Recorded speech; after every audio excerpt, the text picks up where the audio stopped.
Thank you government का कि उन्होंने ये लाहौर यूथ फेस्टिवल अरेंज किया कि हम जैसे आर्टिस्ट, यंग आर्टिस्ट जो हैं अपना काम यहाँ आके डिस्प्ले कर सकें।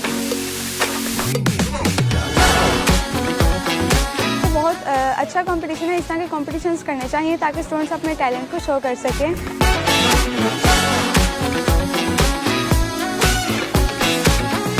ये एक बहुत अच्छा प्लेटफॉर्म है स्टूडेंट्स के पोटेंशियल टैलेंट को एक्सप्लोर करने के लिए।